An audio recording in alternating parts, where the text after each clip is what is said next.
I went on a first date with this guy and it was great. And we continued texting and he got more and more distant.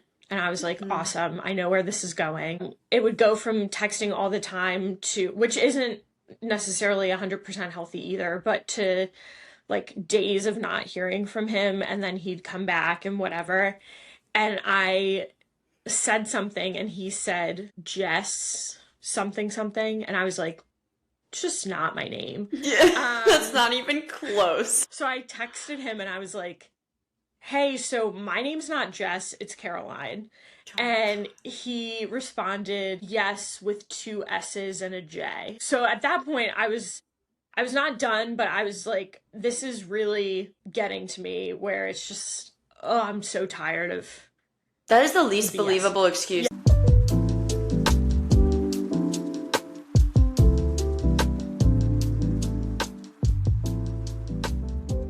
Hey everyone, welcome to the Naked Truth with Lauren Season 2. Welcome back if you're a Season 1 listener, and welcome for the first time if you're tuning in for the first time.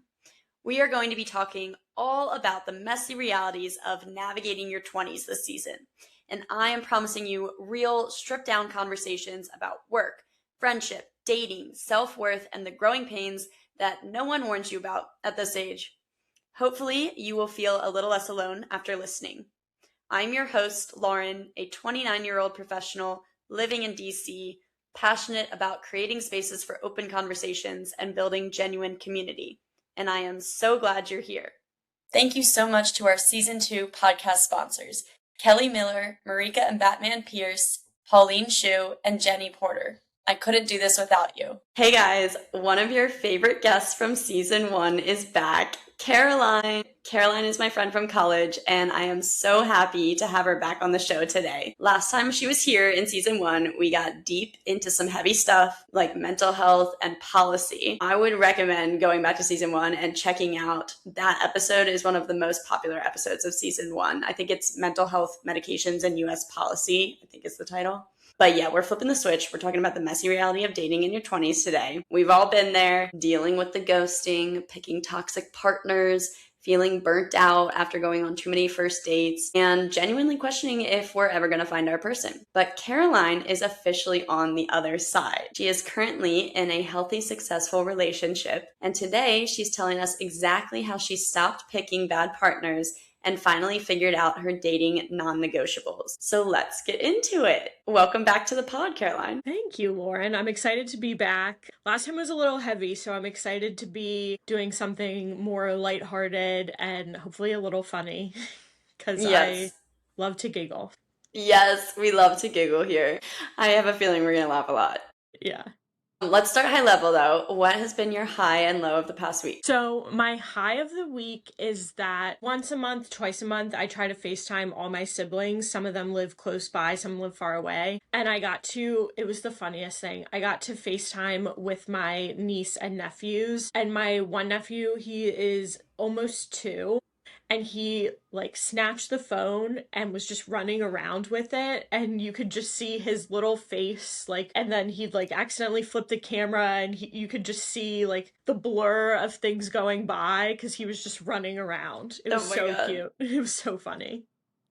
That is so funny. Little kids and phones, they have no idea like what's Yes. Oh going my on. gosh. Yeah. And what about your low? I have been busy playing catch up at work, so that's been a little stressful for the past couple of weeks.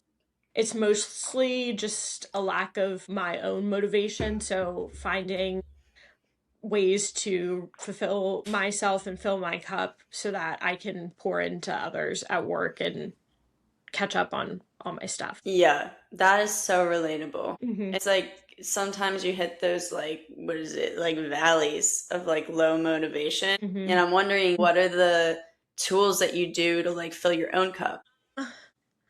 I do a decent amount of meditating. I was actually talking to my therapist this morning. So I have a patient facing job or a person facing job. And so it is hard to find little pockets through the day to get to myself. And Lauren and I were actually talking about this. I'm an introvert at heart. So it's finding little pockets throughout the day to, rest my eyes and breathe and just be. And I could be doing tasks during that, but also realizing for myself, like, how am I going to get through the rest of my day?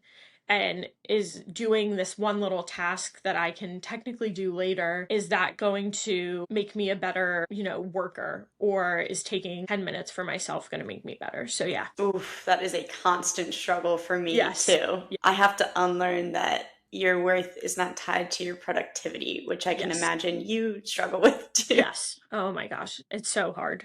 And I've heard, I don't know what saying it is, but Europeans and other countries, they work to live and Americans tend to live to work. And so I'm really trying to flip that mindset of my job is my life. Like, does it take up a lot of time in my life? 100%. But do I want to think about it when I go home? No. So trying to change that. Yeah. I love that.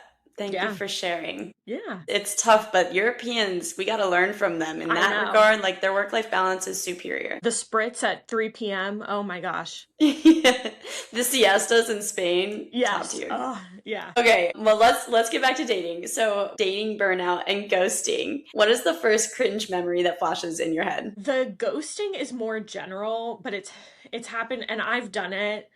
And it's terrible, but I've had it done to me as well. And it's like on their Hinge profile or on Tinder or Bumble, it'll say, I'm looking for a long-term relationship. And then they'll ghost you. And if you follow up and you're like, hey, what happened here? And they're like, oh, I'm just not looking for a relationship. And it's like, well, you could have sent me a little text that said that and like had that conversation. So I think that's happened a couple of times where it's just frustrating because it's like, well, did I do something wrong? And it's no, they're just not mature enough to have a conversation. And I've realized like, I don't want to date anyone that's not mature enough to have a hard conversation. And then burnout, I have a story. I went on a first date with this guy and it was great. And we continued texting and he got more and more distant. And I was like, awesome. I know where this is going. It would go from texting all the time to, which isn't necessarily 100% healthy either, but to like days of not hearing from him. And then he'd come back and whatever. And I said something and he said, Jess, something. And I was like, it's just not my name. Yeah, that's not even close. No. So I texted him and I was like, hey, so my name's not Jess, it's Caroline. And he responded, I was saying yes with 2 S's and a J. And I was like, okay. So at that point I was not done, but I was like, this is really getting to me where it's just, oh, I'm so tired. That is the least believable excuse ever. Yes, exactly. Like, what? Yeah. It would have just been better to be like, oh, my mistake, and own it. Yeah. And say like, sorry, I'm dating other people or whatever. And I still wouldn't have loved it. But at that point, it would have been one date. So if you're dating other people, that's normal. Like, yeah. Like you guys weren't exclusive. Like this was Right. like the beginning of like Right. going on dates. Yeah. I mean, it's like normal. But like if he can't keep Jess and Caroline straight, like that's a bigger issue. That's his problem. Yes. Like that would be a total turn off for me. I'd be like, oh, fuck you. It's like similar but different than when you're like emailing for your career and you've been emailing like a client or like a coworker or whatever, and then they come at you with like some random name that's not yours. It's like so off-putting. Here's the other thing I was going to mention is a personality thing, because I feel like you're much better at just like shutting it down. And I would be like, I forgive you. And like, maybe you really didn't mean it, you know? I tried to get better about that. I can't say that when I was dating multiple people, or not multiple people at one time, but in succession, I can't say that I was great about that. I think if I were to go back to dating now, I'd be a lot better because my standards are a little higher. Yeah, I don't know that I had the self-respect and the self-worth to be like, actually, I'm done with you. So you grow and you learn. I understand what you mean. And unfortunately, a lot of women struggle with that. Like, it's like not just you. You're definitely not alone with that. And I've struggled with it too. I think I've learned like my tolerance level for bullshit has gone down over the years. like, with maturity and therapy and learning to love myself and respect myself more. So yeah, you make a good point. But okay, so back in college though, what was college Caroline like when it came to dating? I was a hot mess. I didn't know who I was, and I think there's this not knowing who you are is a real issue, but I think saying that you don't know who you are or you're evolving and it's constantly changing, there's such power in that. And also that comes with maturity of like, okay, in college I thought I was this one person and I was so sure of who I was, in quotes, and now I can say, well, this is me now, and I know it won't be the same in 10 years, and that's okay. And so I think I had this like almost false confidence and false narrative of who I was because I was just like, oh, I am strong and I'm all these things and stubborn and whatever. And then knowing now that like, no, I don't 100% know who I am. And so I think there's power and maturity in saying that. Not to say I don't know who I am at all and I'm lost. That's not what I'm saying at all. It's just you learn more about what you like and what you dislike, and you realize that that can change the older you get. I also didn't have my priorities straight, as I'm sure like a lot of college kids can relate to. I was doing a lot of going out, which I'm thankful for and I don't regret at all. That's not to say I was putting going out above schoolwork, but I was like, I want to go to grad school and I want to do this. And realistically, doing all that, going out, all these things kind of took over. Yeah. And I do have a funny story about my first Tinder date, which was in college. Okay. Tell me. So this was what, 2015? That's our freshman year for reference. Yes. Freshman year of college. So like brand new college. First baby. experience on Tinder. So and this was when Tinder, like, you're an OG of Tinder because it would show like who your mutual friends were with someone. Oh. I don't know if you were on Tinder. Okay, listen, here's the thing.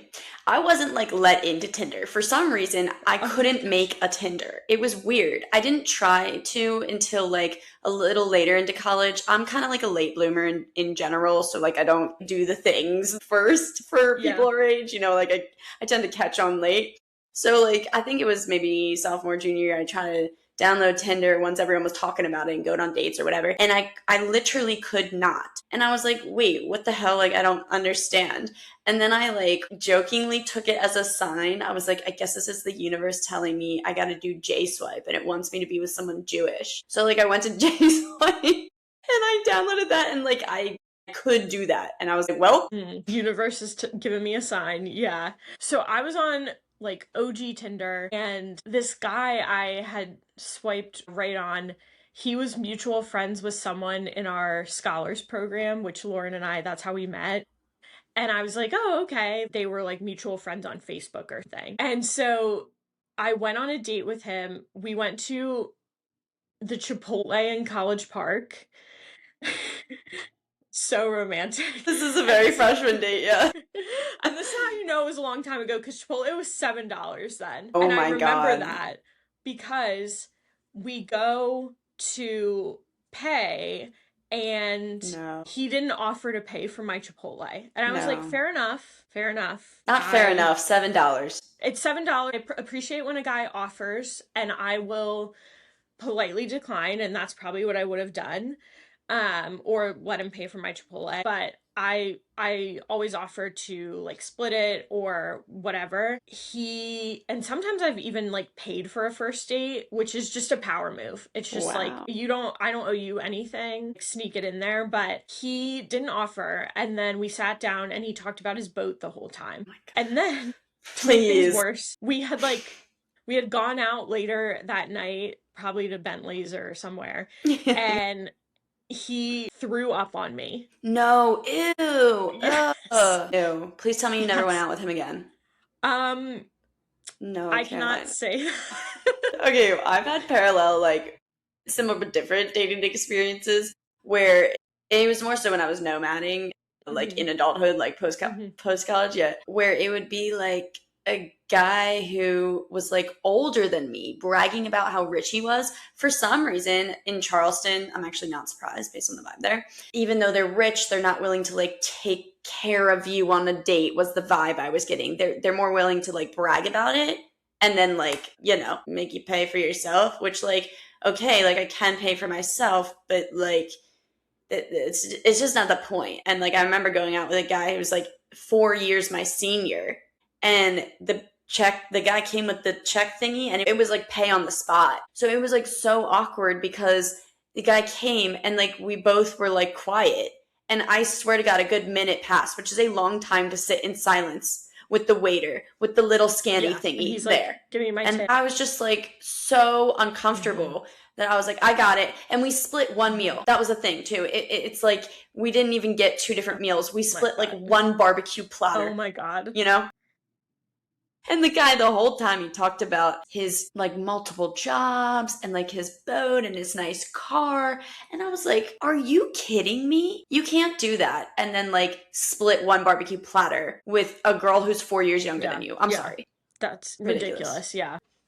I hate that happened to you. I'm really sorry. It's fine. It's like it's the funniest thing now. Was not funny. Yeah, I'm glad that you can look back and laugh. Yeah. It makes for a good story. Yes.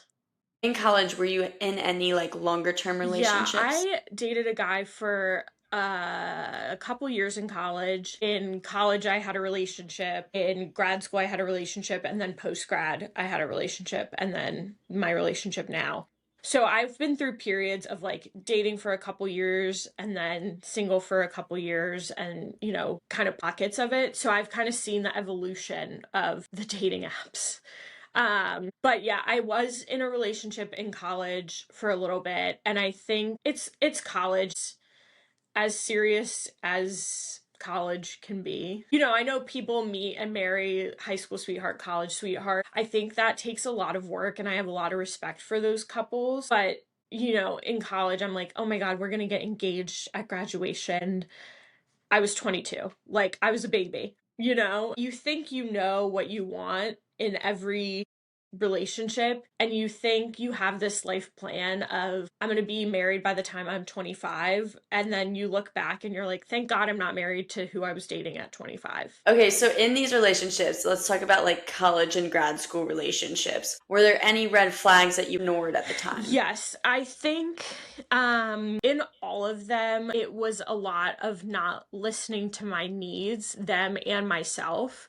So a lot of it came from within, like self-realization of I've been asking for this, whether it's outright or not, and I tried to make it outright because I'm pretty straightforward in my relationships, at least. And so I've been asking for this for 6 months, a year, and you're not giving it to me. But also then reflecting on myself of like, well, I've been asking for this for so long. Like, is there something wrong with me that I'm not deserving of it? I think also feeling insecure in relationships, which also came in part from me and some of my own insecurities. Everyone has insecurities of their own, and I think I would project those onto people and assume they thought that about me, and then they do things that reinforce those insecurities. So I'm like, oh my God, so like I am this way. And there's one video that I watched that perfectly encapsulates like my previous relationship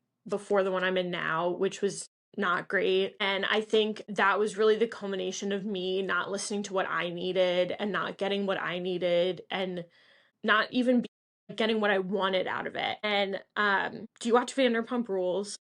No, I don't. Oh my God, you have I've heard to. great things. My current boyfriend makes it sound like I'm going to break up with him. My boyfriend and I are watching it, and it is like, he's watching from season 1. He's never seen it, and it is hilarious, like just so good. And I love seeing him get into it, and like he was ranking his favorite people and like who's most entertaining and who he'd most like to hang out with. But oh my gosh, that's awesome. Is it on HBO? It's on Bravo, but Peacock by association. But there's this one scene where this girl is complaining about how she's frustrated in her relationship and the guy doesn't pay for anything and he doesn't take care of anything and he's always yelling at her. And the other character is finally in this healthy relationship that she's always wanted. And she's like, but you don't need to be screamed at every day.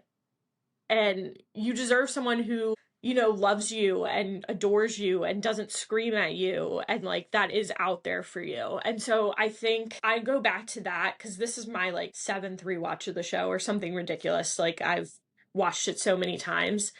And I think hearing it is one thing, but then experiencing that is another. So being in a more toxic sided relationship and feeling like that girl in the show where it's like, oh, but I'm never doing enough for him, even though he's not giving me what I want or need. Hearing that at the time, I don't even know if it would have clocked to me that I was in that situation. But at the same time, I think hearing it now, being removed from it, is like, that's something that I want every person to hear, you know? That there's someone out there Yes. who will like love them and Yes. adore them in a healthy way, and they don't deserve to be in a relationship that's not meeting their Yeah. needs or where they're being like yelled at or berated Yes. or treated poorly every day. Yeah, That's I like love that. baseline human needs and what they always say, like the bar is in hell. And it quite literally is. That's so sad. Yeah, I mean, it's like, I feel like as women, we are taught to put everyone else's needs before ourselves. And we're like, in our upbringing, just like, I guess, either more naturally empathetic or conditioned to be more empathetic and like cater to others' needs. Like this is a generalization, but like more so than men, this is what typically happens, at least in the US, that I'm aware of, that I've experienced, that you've experienced. And so it's like harder for us to recognize that when we're talking about like a heterosexual relationship, like a guy and a girl, like the guy might not be as aware of the girl's needs as the girl is of the guy. Yes. So there might be like an imbalance. I definitely have felt there. that before. Yeah. What made you like recognize, like from your previous relationship right before this one, what made you like wake up and decide you deserve better? It's when this is going to sound terrible, and there's a lot of discourse on TikTok about this right now, where like people say they're not attracted to their partner anymore. And that's happened to me is over time. There's this running joke that it's like, oh, I thought I was asexual, but I was just dating the wrong person. And it's like probably down the rabbit hole on TikTok about that. But it's the point where like, are you even attractive to me anymore when you've treated me this way? And you're not. And then also on the other side of like, you tell your friends and family things and they don't like it. And that, not that my friends or family ever were like, you need to break up with him, but they're just like, I was almost embarrassed to bring him around because of what happened and what my friends and family knew. And if you're like hiding things from your friends and family or loved ones and you're embarrassed of them, like, that is a red flag. The other thing is I told my therapist for 6 months, the song You're Losing Me by Taylor Swift. I don't know if you know that one. It's about like a dying relationship. And it's like, it's a very good song, but that's how I felt, was like the relationship was dying and I felt that way for 6 months at minimum. And so after we broke up, I like looked at my therapist and I was like, girl, why didn't you tell me? She's like, I can't make the decisions for you. Wow. Yeah. She was probably like sitting there like wanting to say something or like give advice or like feedback on like what she thinks, but that's not a therapist's job. So she was like, I can't. I was like, girl, what are we doing here? That would be so tough for me. Yes. I feel like I would just be like, especially if it dragged out for super long and like I knew my clients like, you know, wants, needs, inner workings, like, and like really had their best interests at heart. And I'd be like, girl, break up with him. No, I literally also felt like my mental health was spiraling when I was dating this person, just because it was, again, my own insecurities, but then he'd like pick on them and then that would reinforce them. And I'd be like, okay, so I do have to be insecure about this. And so I think that sent me spiraling. And so, for example, like I could have a conversation with his friends, his family, and say 99% the right thing. And then we get home and he'd be like, but you said this wrong, and like would perseverate on what I said wrong, the like 1%. And then I wouldn't want to talk because I was like, oh, I'm just going to say something wrong and I'm just going to get yelled at or reprimanded by my partner, which is like, you're not my parent. And so I think realizing that now, and it would just play into my insecurity of, oh, I'm going to say the wrong thing. And that's honestly been tough to break in my current relationship of I don't have to worry about saying the wrong thing 24/7. And it's very refreshing, but it's also like unnerving because it's like, oh, I'm going to say the wrong thing and I'm going to do the wrong thing and he's going to be mad at me. And it's working on myself breaking down that wall of, no, that's not the relationship you're in anymore, if that makes sense. Yeah. Yeah, and that's really hard to do Yeah. when you've experienced that. So it's like unlearning, which Yes. I'm sorry.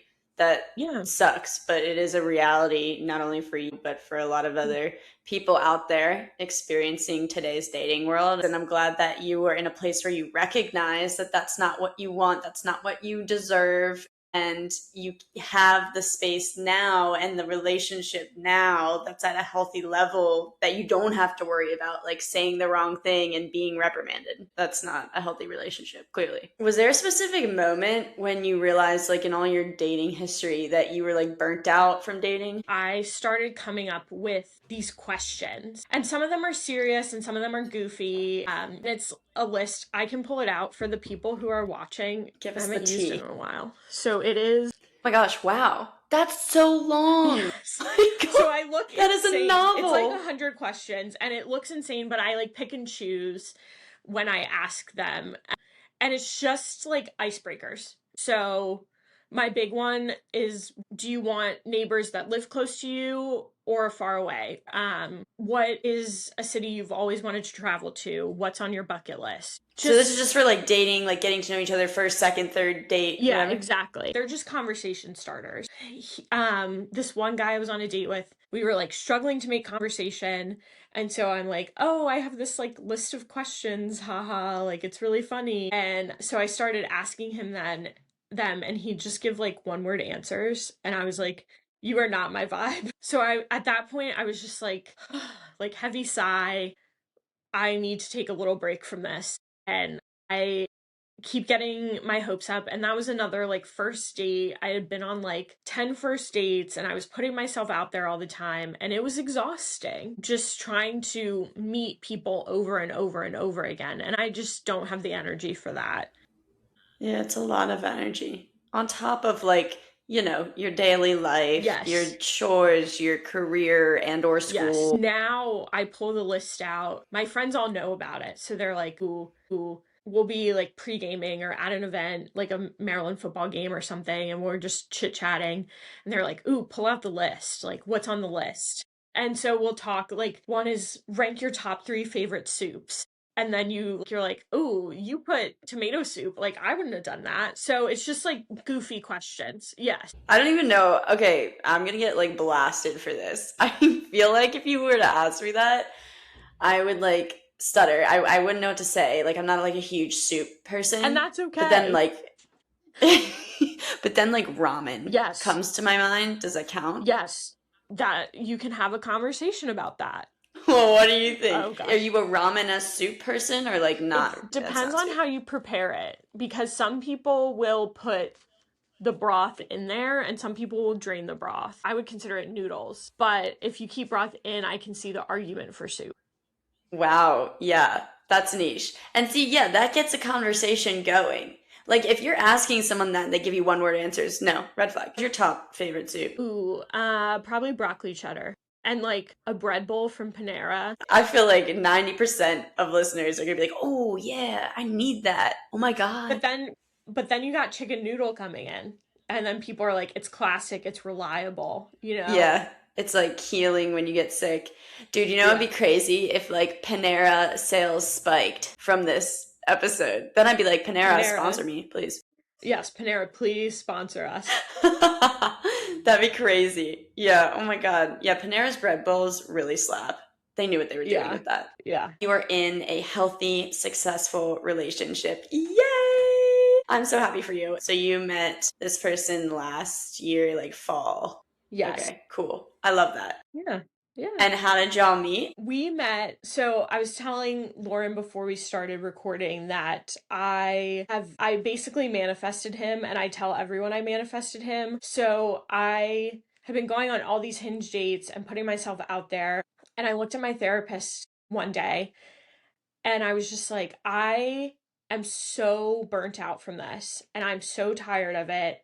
And you go on a date with someone and you have no shared history and they ghost you because they can and there's no like trace of them. And so I looked at her and I said, I just want someone from my past and I can't even name who it would be to come to me and say like, I have feelings for you of some sort, or like, would you like to go on a date with me? And so like 2 weeks later, a girl I was friends with in high school hit me up on Instagram and was like, oh, my friend thinks that you're like cute and I think you guys would get along really well. And it's really funny. She sent me a picture of him from like 50 yards away. I follow him on Instagram and we followed each other on social media for like 15 years. And so she sends me a picture of him from 50 yards away. Which is super far. Like, can you see anything? She's like, yeah, I still have it saved. Hold on, I'll pull it up. You're gonna want to watch this episode, PSA. I can't. Oh my God, it's like a tree in a field and he's like in the distance. Yes. Why would she send you those pictures? Because she was like, oh, we don't have any pictures together. And I was like, typical like friend stuff. Like, you don't take pictures when you're with your friends. And so I was just like, I saw like biceps and a mustache and I was like, I mean, I'm down. So he ended up DMing me and we went on a date and the rest is history. So yeah. Wow. And so I like manifested that shit. Like I really did. She did. Yeah. Yeah. Manifesting, like you spoke it out into the universe, into the world, and you had your mind like put towards that, and you were putting in the work, even if it wasn't like with this guy in particular, like you were going on these dates, right? You said you were going on like a lot of first dates, Hinge dates, whatever. So it wasn't like you were sitting back and just like, he will come to me and hoping, because like that's not how you manifest. Right. And I was putting work into like myself a lot. That is key. Yes. And we talk a lot about it since we've known like of each other for so long, that it's like, oh, I wish we had known each other at this point in time. But at that time, I wouldn't have been ready for what we have now. Yes, that's huge. Has he, out of curiosity, if you're comfortable sharing, has he been to therapy? Yes, in the past. He is not currently in therapy, which is everyone's choice, but I feel like we are able to talk about my therapy sessions and have really good conversations about that. Kind of like I've put in a lot of work of understanding why I react certain ways, and I think he has as well in the past. And so talking that through has been really helpful for the both of us. That's really cool. Yeah. Yeah, and you're right. Putting in the work on yourself before you're ready for like a healthy long-term relationship is huge. And that's also like part of the work that goes towards manifestation. And similarly, when I met my girlfriend, I had done a lot of therapy, and then she had done a lot of therapy since her previous relationship, like working on herself as well. And then we were both like in each other's paths at that point. And in a good place. Yeah. Yeah, in a good place to like that we both grew and had a certain amount of like self-confidence to start a healthy relationship. So what was there like one specific moment where you realized like your old dating patterns are not it and you had to do something different? Yes. I think it really came down to I wasn't happy with the answers people were giving me. So, a guy would ghost me for 2 weeks and then be like, sorry, my grandpa got sick. And it's like, well, I'm not happy with that. That's not acceptable to me. And so my boyfriend gave me all the answers that were honest and that I needed to hear. And he also gives me space and comfort and all these things that I didn't get, and consistency. And so I think it's kind of funny, like one of the guys I had been talking to, we had scheduled a first date and he like ghosted me day of. Classic. No. And 2 weeks later, at that point, I had been talking to my boyfriend now, and this guy messaged me and is like, sorry for the 2-week delay. Yeah. My grandpa got sick. Oh my God. And my response was, you had your shot and you used it to shoot yourself in the foot. So good. It's so good. Ladies, write it down. I was just about to say that. Yo, bring out the notebook, write it down. Boom. Did you get a response or nothing? Yeah, I forget what he said, but I was just like, I don't even want this. Like, even if I wasn't dating someone, like 2 weeks is just, it's not acceptable. And I think we make excuses for people. We're like, oh, what if his grandpa really was sick? No one is so busy that they can't text you once a day. In my head, I've made excuses like, oh, he must have just had a really busy day at work and then he fell asleep. And it's like, no, like you can shoot me a text and it goes so much longer with me where it's like, hey, I have a really busy day at work. Like, I'll text you when I can, but have a great day. Like, that means more than you not texting me for 3 days and then being like, oh, sorry, I was busy. Yeah, just like something. Yeah. Wow. Oh my God, that's awesome. It's like mic drop. Yeah. I mean, like he had his chance, and like someone who's more serious, someone who is way better for you, scooped you up. Like, sorry. Yeah. The universe is working in your favor. Yeah. It always is. At least that's my belief. Yeah. That's cool. So we talked about it like a little bit, but I want to hear explicitly, like now that you're on this side, what are 3 of your non-negotiables that the old Caroline like would have ignored in the past? I have them written down. I've put a lot of thought into them. Okay. Share with the class, please. The first one I would say is similar values and goals. I think that is like the baseline foundation of who you are and what's important to you. So like family is important to me, friendships, quality time. It even goes to love languages. Like you might not have the same love language, but as long as you can respect the other person's and like give the other person what they need and how they receive love, then that's important too. But I was actually talking to my boyfriend about these this morning because I was like, what are 3 non-negotiables? Like, what are some good ones? And he was like, if, one person wants kids and isn't willing to budge and the other person doesn't want kids and isn't willing to budge, then like, why go down the path and just make it harder? So similar values and goals is the first one. The second one I have is effort. So putting effort into you and the relationship, but also putting effort into themselves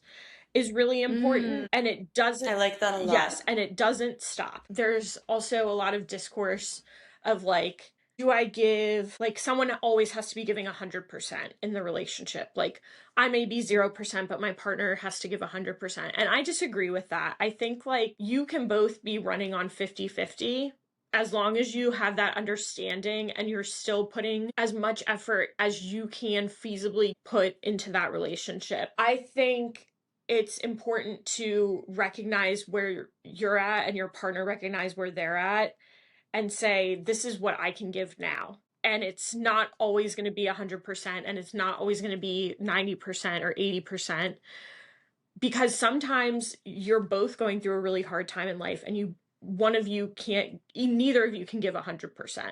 And I think it's unfair to rely on someone for that. So it's like, look, I'm on 25, you're on 30. Like, what can we do for each other? And it might not be our like relationship 100%, but like, how can we sustain this? Yeah, because I don't think it's not fair to say you have 100% every day. We have good days and bad days. Some days you have like 30%.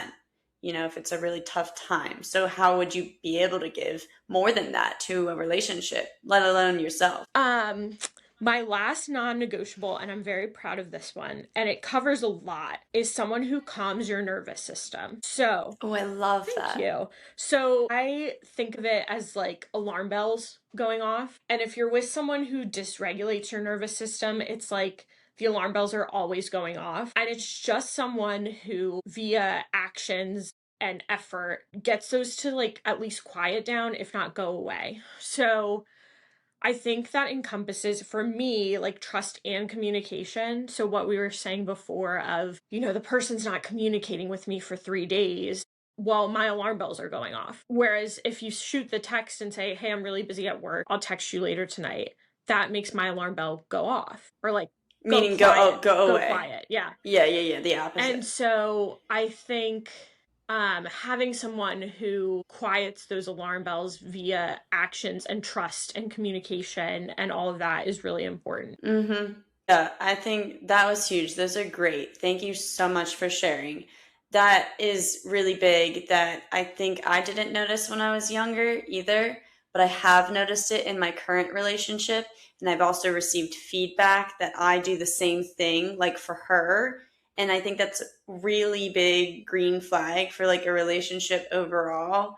Because like, life is already hard. And like, a lot of us are dealing with different mental illnesses, whether we'd like to admit or not. And so, like, for me personally, I know I struggle with anxiety. And so my alarm bells are high a lot of the time, just naturally. And with the state of the world, there's like a lot of unnerving things going on, and there's a lot of stress out there, there's a lot of hate. And so I can imagine our nervous systems collectively, I guess, at least in America, are like a little bit high. And so finding that person, especially today, that like alleviates that a little bit and calms your nerves and allows your heart rate to go down and allows you to operate from a more like steady, calm state of being, that like allows you to be more healthy in general. I love that you've Yes, found thank that. you. I love that you found it.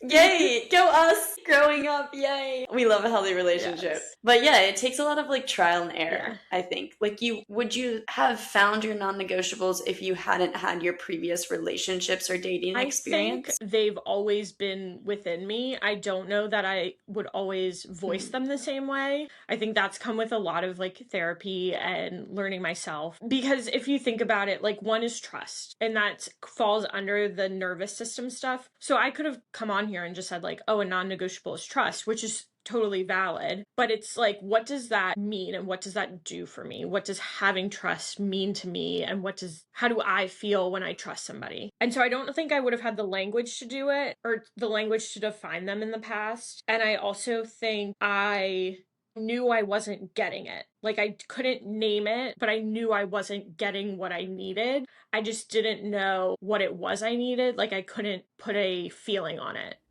I just felt off. And that came, like, that knowing came with therapy, I'm Therapy and hearing? also like test drive in the car, like going on dates. I could go on a date and be like, "Ooh, I don't like that. That doesn't feel good for me."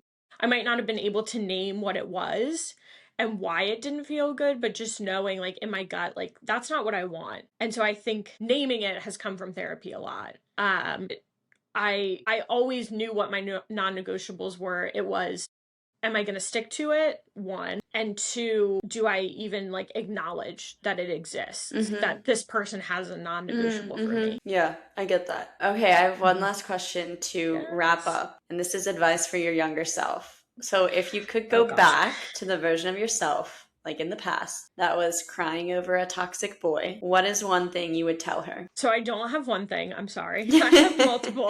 Okay, sure. One big thing is that I think we hit on this a little earlier. I felt so on a timeline of, I'm 26, I'm 28, all my friends are getting married, all my friends are having kids, all this stuff, and I'm still in this dating phase. And you get the whole like, oh, you're so great, your person's out there, you'll find them when you stop looking. And it's like, well, no, you're not going to find someone when you're not looking for someone. And I think that was really frustrating to see everyone around me getting what I really wanted. But I think realizing like I'm not on a timeline and it's not too late to meet someone in your 20s, in your 30s, in your 40s. You're just more self aware the older you get. It was better to wait for the right person than to, be with and settle for the wrong one. And so I'd rather, if he is not the one for me, I'd rather know that and be like, okay, noted. Like, this was great, but this is what I need moving forward. I'm not going to settle for that. Now, knock on wood, knock on all the wood, that doesn't happen. But I think you learn a lot from every relationship. And so I'm grateful to have been in the game for, as long as I have. And I think the biggest thing I'd say to like my younger self is that you're still learning who you are. So have fun. Have all the fun. Yeah, sometimes we like fall in this trap of taking life too seriously, and it's like No. literally we're just Yes. like living on a floating Yes. rock. Like, have fun. That is huge. I think so many people need to hear that too. It sounds so simple and easy, and you think like self-explanatory, but Yes. no, people need the reminder. Thank you. Thank you for sharing. This was an excellent conversation. I really appreciate all of your advice and all of your experiences that you Yes, shared. thank you for having me. Thank you. This was like Thanks for listening cathartic to The for Naked having Truth with me. Lauren. This If was you like like the show, cathartic. make sure to Yes. subscribe, rate, Good. and I'm review glad. whatever Yeah, this is platform often you're like listening or watching. the The type Yes. of like it helps other women just like you to find the show. And if you have a friend who needs to hear this episode, share it with them. If you want to hear more from me, sign up for my community gratitude practice newsletter at thenakedtruthwithlauren.com. You'll receive a quick dose of gratitude every week to help shift your focus from what's missing to what's meaningful in your life. And you can follow along on Instagram at thenakedtruth.pod for more inspiring content. Catch you on the next episode.